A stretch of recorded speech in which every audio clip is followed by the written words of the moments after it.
자, 스포츠를 재테크처럼 분석의 정석 오랜만입니다. 아르마다입니다. 저는 현재 숲TV에서 스포츠 분석 전문 베스트 BJ로 공식 활동하고 있고요. 이 주력 종목은 NBA와 미국 축구, 그리고 곧 개막할 미국 야구와 일본 야구, 마지막으로 EPL과 EFL까지 6종목 조금 더 전문적으로 다루고 있습니다.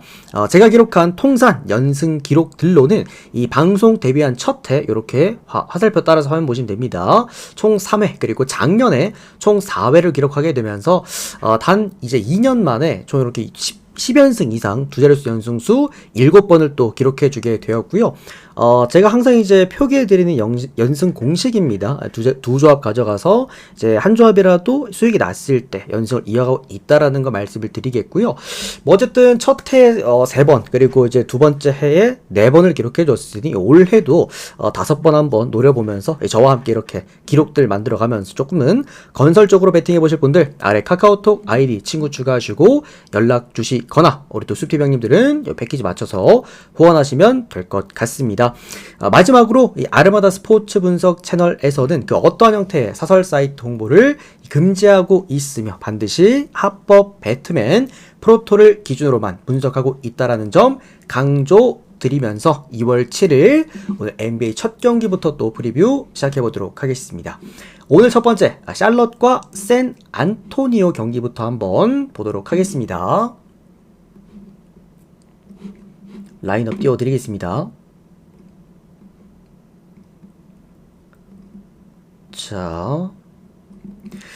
자, 샬럿과 샌 안토니오 오늘 첫 번째 경기인데, 자, 일단은 샌 안토니오가 최근에 이제 디에론 팍스를 팀에 합류시키게 되면서 뭐 달라진 점은 확실해졌습니다. 이제는 화력입니다. 화력. 직전 경기 애틀랜타 원정 경기에서 무려 126득점을 하게 됐는데 원래 샌안토니오가 그렇게 수비가 나쁜 팀은 아니었습니다. 시즌 초반에도 그랬고, 다만 최근에 보면은 아예 좀 수비를 내려놓고 경기를 풀어 나가는 듯한 모습들을 좀 우리가 확인할 수가 있고, 또 보면은 이제 아무래도 디에런 팍스가 오다 보니까 포스트보다는 외곽 위주로 조금은 이제 좀 볼을 많이 돌리는 그런 모습들을 볼 수가 우리가 있었죠. 웬반야마의 어떤 키를 활용하면서도 크리스 폴의 어떤 그런 단신에서 나오는 이 좀 넓은 범위의 사이즈의 어떤 시야, 어떤 그런 패스, 그리고 패스 길들, 볼의 흐름들, 그리고 팍스가 2번 포지션에서 명확하게 넣어줄 수 있는 득점까지도 샌안토니오가 지금 저득점을 할 수 있는 구조는 절대 아닙니다. 뭐 구색도 완벽하고요. 특히나 현재 지금 뭐 포스트에서 센터에서는 정말 요키치 다음으로 신성으로 치면 거의 뭐 1황이라고 볼 수 있는 웬반야마까지도 버티고 있기 때문에 뭐 샌안토니오가 앞으로도 저득점 게임을 하진 않을 것 같습니다. 수비보다는 조금 더 공격적으로, 그리고 볼의 흐름을 중시하면서 게임을 풀어 나갈 것 같고요. 샬럿 같은 경우도 마찬가지죠. 어쨌든 최근에 샬럿이 많이 조금 내려앉아 있습니다. 팀 자체가 뭐 이제 전력 누락도 좀 있기도 하고, 많은 자원들을 좀 내보내기도 했고, 또 이제 슬슬 리빌딩에 또 들어가고 있기도 하고, 이 샬럿이라는 팀은 기본적으로 워낙에 사이즈가 작은 팀인데, 지금 보시면은 포스트 라인이죠. 포스트 라인들을 완전히 다 갈아 넣었습니다. 뭐 닉 리차즈 내보냈죠. 그나마 남아있던 마크 윌리엄즈까지 레이커스로 내보내다 보니까 이제 전문적인 센터가 없는 그런 지금 상황이고요. 오늘 샬럿은 웬반야마를 막을 만한 센터 자원, 포스트 자원이 아예 없습니다. 여기에다가 마일즈 브리지스가 4번입니다. 사이즈 역시나 작게 가져가면서 역시나 이 팀도 오늘 조금은 공격적인, 그리고 슈터로서의 어떤 그런 좀 전술들을 갖고 나오지 않았을까라는 생각이 듭니다. 결국에 양쪽 다 빠른 템포 속에서 샌안토니오도 최근에 수비 안 하고 있고 많은 득점 가능해 보이는 지금 라인업이기도 하고, 샬럿도 홈 경기에서 그렇게 수비적으로 나오진 않습니다. 공격에 좀 더 템포를 맞춰놓은 전술들을 갖고 나오기도 하기 때문에 이 경기는 우리가 오버 쪽으로 먼저 보시면 좋을 것 같고요. 라멜로 볼이 나와줄 수 있느냐 없느냐에 따라서 샌안토니오가 마이너스 핸디캡까지 가능하냐 못하냐, 요게 좀 결정이 될 것 같은데, 라멜로 볼이 내일 아침에 결장을 확정 지으면 샌안토니오 마헨도 훌륭해 보이는 그런 주력 라인이겠고요. 또는 요 경기 그냥 오버 정도만 접근해 보시면 좋을 것 같습니다. 라멜로 볼 나오면은 아무래도 마헨보다는 오버가 낫고, 라멜로 볼이 못 나오면은 그래도 오버보다는 마헨으로 접근하는 것도 괜찮아 보이는 그런 경기입니다. 참고하시면 될 것 같습니다. 그래서 샌 안토니오 승리, 마헨 승리, 오버까지 보도록 하겠습니다. 샬럿도 이제 뭔가를 하려면, 리빌딩을 하려면 더 늦으면 안 될 것 같아요. 이제 조금은 빨리 서둘러야 되지 않을까라는 생각이 좀 듭니다. 지금 보면 그 샬럿이 형들 이번에 이적 시장에서 데려온 선수들을 보시면은 이제 마크 윌리엄즈랑 그다음에 마틴 미치치 요렇게 세 라인 내보내고 크넥트 그다음에 레디시 마지막으로 너키치 받아왔거든요. 그러니까 센터도 보면은 얘들이 마크 윌리엄즈나 닉 리차즈나 원래 있었던 플럼리나 대부분 조금 더 수비적인 형태의 센터였다라고 한다면 너키치라는 것은 어쨌든 공격적인 센터를 받아온 거다 보니까 다소 이제 앞으로 풀어나가는 이제 경기 자체가 조금 공격적일 가능성이 좀 높습니다. 그래서 오바 쪽으로 접근하는 것도 나쁘지가 않겠죠. 샬럿도 앞으로. 자, 그 다음은 워싱턴과 클리블랜드 보도록 하겠습니다. 오늘 형들 총 7경기가 있는데 일단 이적 시장들 정리부터 한번 좀 해드릴게요. 최근에 막 엄청 혼잡스럽기 때문에 조금은 정리를 해드리겠습니다. 자, 워싱턴과 클리블랜드 경기인데 워싱턴이 직전 이제 브루클린 원정 경기에서 무려 120득점을 하면서 벌써 3연승에 올라가 있고요. 어떻게 이번 시즌 워싱턴이 3연승을 하는 거를 볼 수가 있게 됐습니다. 뭐 어쨌든 워싱턴이 최근에 좀 누락자가 있어요. 쿠즈마도 내보냈죠. 발란슈나스 내보냈습니다. 베글리도 내보냈고 이제 데려온 선수를 스마트 그리고 존슨 그리고 미들턴까지 받아왔습니다. 이 이름에서도 딱 볼 수 있다시피 외곽 구간에서 그래도 좀 볼을 만질 줄 아는 베테랑들을 데리고 왔다라는 어떤 느낌으로 우리가 해석을 할 수가 있겠고요. 이게 왜 중요하냐면 전체적으로 워싱턴은 경기 운영을 할 수 있는 선수들이 없었단 말이야. 대부분 전부 다 사이즈들은 괜찮습니다. 뭐 득점도 꽤나 해주는 선수들이 많고 근데 문제는 이 볼을 외곽에서 간수할 수 있는 선수들이 없었는데 이런 선수들이 합류했다라는 것은 일단 워싱턴 입장에서는 좀 긍정적이기는 합니다. 다만 이제 뭐 오늘 경기 바로 출전이 가능한 상태의 자원들은 일단 아니고요. 보시면 다 GTD 올라가 있죠. 그러다 보니까 워싱턴이 할 수 있는 거는 그냥 다 공입니다. 지금 보시면 조지까지 4번에 내려놨다시피 그냥 달리는 게임을 하겠다라고 선언을 한 것 같고 클리블랜드 입장에서도 이제 3번 구간이죠. 3번 구간에서 르버트랑 그 다음에 니앵을 내보내고 이제 디안드레 헌터를 내리고 왔는데 요거는 어떤 식으로 해석이 가능하냐면 르버트나 니앵 같은 경우에는 개개인이 가지고 있는 어떤 임팩트가 그렇게 좋은 선수들은 아닙니다. 팀이 잘 돌아가니까 르버트랑 니앵도 함께 터져주는 그런 흐름인 거지. 이게 디안드레 헌터는 스스로도 3&D 역할 그러니까 외곽과 수비 라인을 함께 잡아줄 수 있는 전문 3번 역할이다 보니 B급 선수 2명을 내보내고 A급을 하나 데려오게 되면서 팀을 조금 더 견고하게 만든다. 원래 클리블랜드가 3번이 계속 바뀌었어요. 오코로 뛰었다가 메릴 뛰었다가 스트러스 뛰었다가 계속 바뀌었었는데 뭐 웨이드 뛰었다가 이제는 디안드레 헌터가 3번에 딱 들어와주게 되면서 빅5가 완성이 됐다. 이렇게 보시면 될 것 같습니다. 다만 역시나 오늘도 디안드레 헌터는 나오지는 못합니다. 나오지 못한 상황이라서 클리블랜드가 최근에 했던 그런 그냥 뭐 활용 농구 오늘도 할 가능성이 높다라고 생각하시면 될 것 같습니다. 직전 경기 디트로이트 원정 경기에서 118득점을 넣게 됐고요. 다만 조금 아쉬웠던 게 클리블랜드가 턴오버가 좀 많았습니다. 턴오버가 거의 20개가 넘겼었는데 늘 말씀드립니다. 클리블랜드는 근데 턴오버가 적은 팀은 아니에요. 원래도 턴오버는 많았습니다. 다만 이게 워낙에 화력이 좋고 이제 워낙 이제 돌아가는 볼의 흐름이 좋다 보니까 많은 득점을 동반한 턴오버가 많은 팀이 되다 보니 이제 그게 티가 안 나서 그렇지 전체적으로만 놓고 봤을 때도 턴오버는 상위권이에요. 클리블랜드 자체는. 그래서 뭐 이 수치는 크게 그렇게 문제될 필요가 없을 것 같긴 하고요.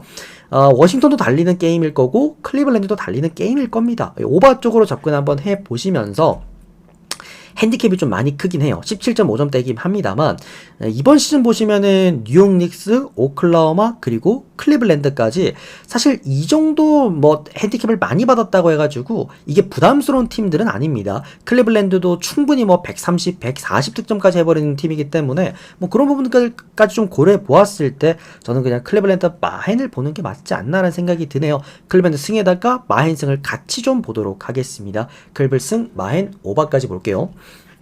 이거는 근데 이 경기는 해외 사시는 분들은 활용하기가 굉장히 좋은 경기라고 봐요. 이게 어차피 클리블랜드가 마에 한다는 거는 무조건 오바를 동반하는 경기일 겁니다. 그래서 클마업을 한 번에 묶어보셔도 좋은 구간이고 또는 클리블랜드가 마인을 못한다. 이게 기준점이 17.5점이잖아요. 마인을 못한다라는 것은 어차피 워싱턴의 프렌을 동반하면서 언더가 날 만한 게임입니다. 그래서 두 가지로 한번 우리가 생각해 볼 수도 있겠죠. 마진 남겨먹는 그런 형식으로 워싱턴 프렌 언더, 그 다음에 클리블랜드 마인 오바, 이런 식으로 가시면 될 것 같습니다. 저는 클리블랜드 마인 오바를 볼게요. 다음은 애틀랜타와 미러키 구간 보도록 하겠습니다. 요 애틀랜타나 미러키는 이 매치업은요, 홈 경기가 어딘지만 보시면 돼요. 보통 미러키나 애틀랜타가 홈에서 조금 더 공격적인 흐름이 올라오는 그런 두 팀들이기 때문에 홈이 어딘가를 먼저 좀 보시면 좋을 것 같고, 애틀랜타가 홈이죠. 요거는 이제 제가 보고 있는 사이트는 이 뒤에 있는 팀이 홈팀입니다. 오늘 애틀랜타 홈에서 경기를 하겠고요. 미러키 같은 경우에는 일단 쿤보가 GDD에 올라와 있는 상황에서 이렇게 라인업을 맞춰냈습니다.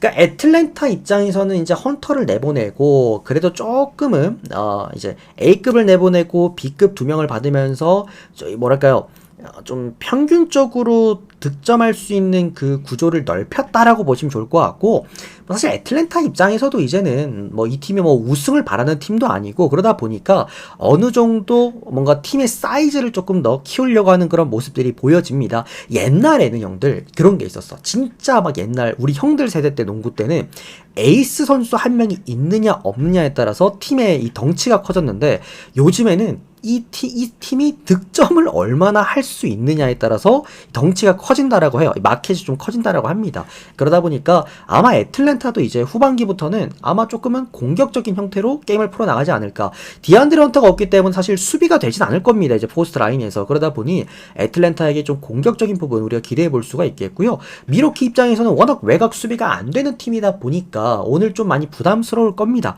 여기에도 또 원정 경기이기도 하죠. 또 쿤보도 GDD 걸려있기도 하죠. 저는 애틀랜타 역배로 한번 접근해 볼 만한 게임이라고 봐요. 그래서 애틀랜타 역배 쪽 한번 보도록 하겠고, 프랜승에다가 당연하게도 오버까지 이렇게 보시면 될 것 같습니다. 다음은 브루클린과 마이애미 경기 보도록 하겠습니다.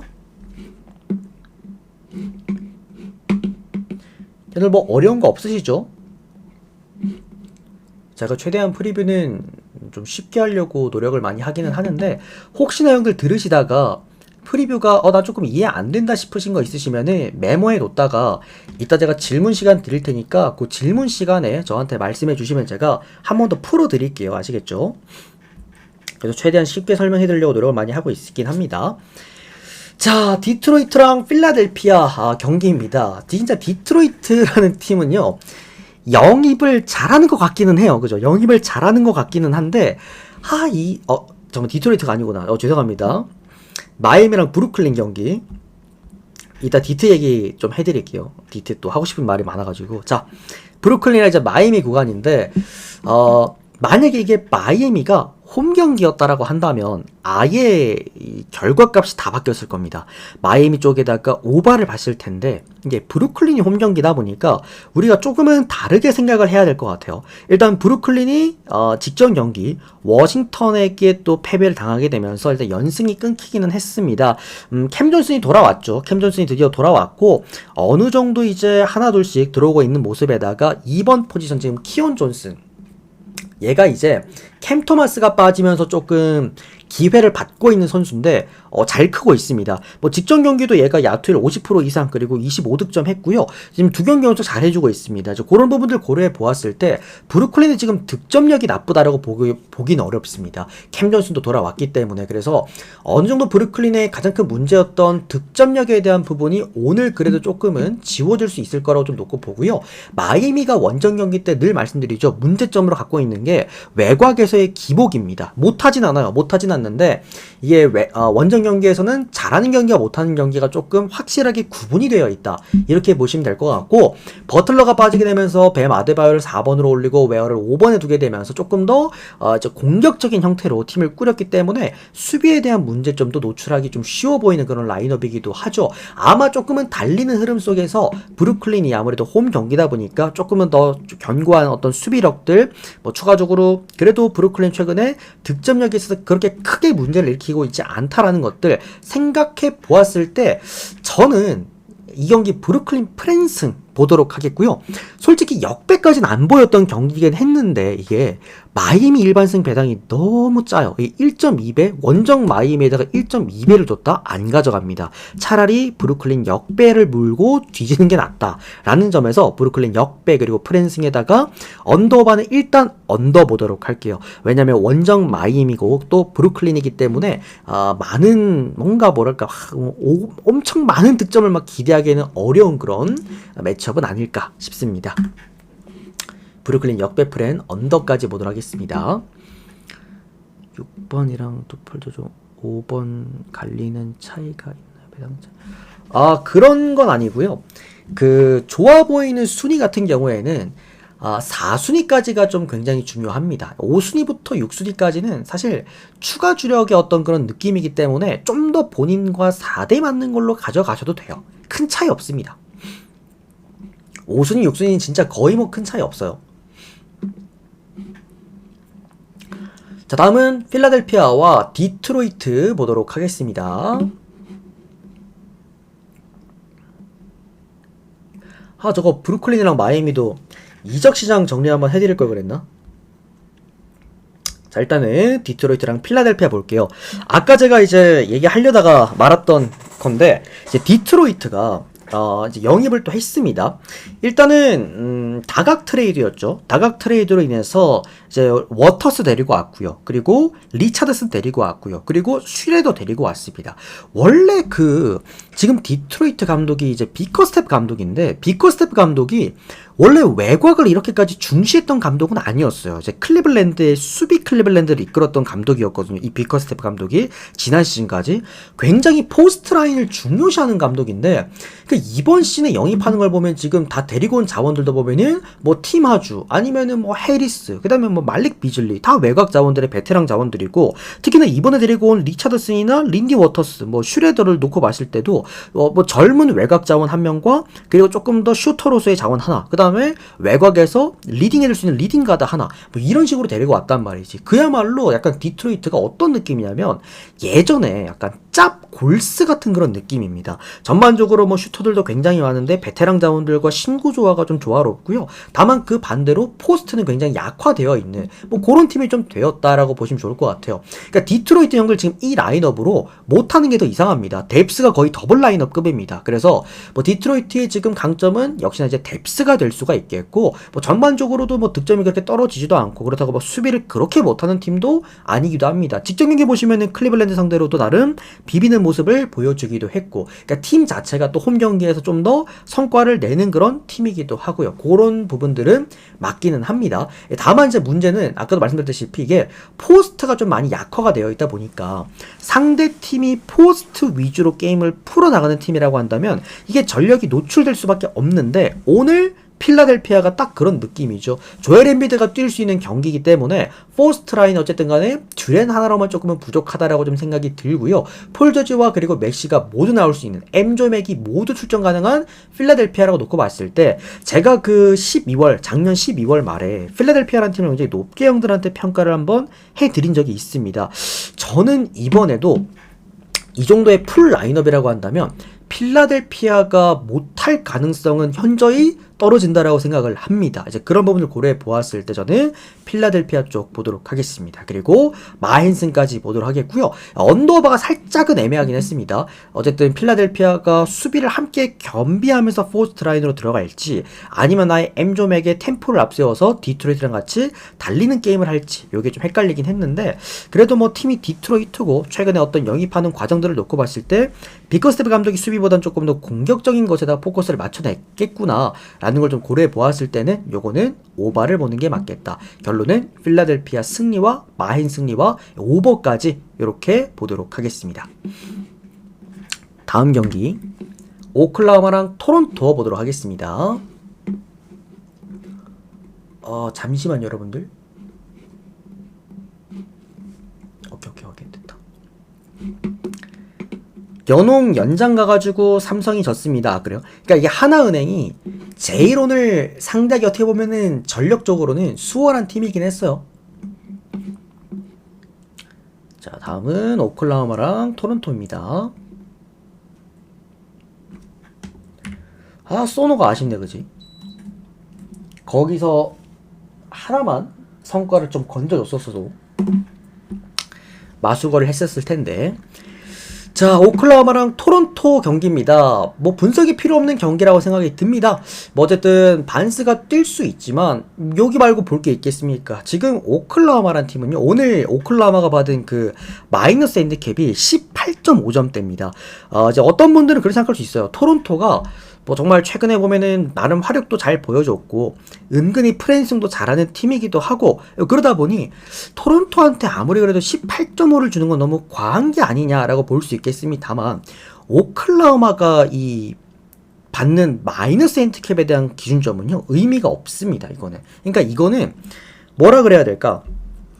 오클라호마는 여기서 20.5점을 받는다고 하더라도 20.5점을 준 이유가 있을 거 아니야. 그야말로 핸디캡이라는 거는 이 정도 핸디캡을 오클라호마에게 주어지면 이게 양쪽이 비슷비슷한 경기를 하겠구나 라는 점에서 핸디캡을 잡아주는 거지, 오클라호마라는 팀 자체는 이게 이길 때 정말 수비를 겸비한 어떤 그런 전술을 쓰는 팀이기 때문에 이렇게 토론토처럼 막연하게 공격 전술이 단조로운, 그러니까 스카티 반즈부터 볼 줄기가 돌기 때문에 굉장히 단조로운 팀이라고 한다면 오클라호마 입장에서 막기가 얼마나 쉬울까라는 생각이 첫 번째 일단 들고요. 그리고 전체적으로 제가 생각하는 이제 토론토의 최근 행보가 잉그램을 데리고 왔잖아요. 그러면 이게 어떻게 되냐면 잉그램 2번에다가 3번에 바렛에다가 4번에 스카티 반즈를 쓴다라는 건데, 사실 토론토는 라야코비치 감독의 전술의 핵심은 달리는 농구에 좀 더 맞춰진다라는 건데, 이렇게 되면 포스트 위주로 또 게임을 풀러 나가야 된다라는 거. 그러니까 팀이 종잡을 수가 없는 팀이야. 그러니까 뭔가 분석적으로, 전술적으로 안정성이 뚜렷한 그런 팀은 일단 아닙니다. 그런 점에서 또 원정 경기다. 제가 토론토 역배 형들한테 역배 막 드리는 구간 다들 아시죠? 홈 경기에서는 토론토가 이렇게 화력을 막 보여주는 경기들이 좀 많지만 문제가 이제 원정 경기라는 거예요. 원정 경기에서는 그런 게 좀 많이 떨어진다라는 거 참고하시면 될 것 같고, 자, 그리고 대망의 일단 홈그랜인데, 홈그랜을 5번이 아니라 4번에다 놓고 썼습니다. 이게 어쨌든 홈그랜과 그 다음에 하르텐슈타인 두 선수를 같이 쓰면서 트윈타워 형태의 게임을 풀어 나간다라는 건데, 이것도 사실 내일 경기 좀 궁금하기도 하고요. 그죠? 그래서 그런 부분들 고려해 보았을 때는 요거는 오클마헨을 보는 게 맞다.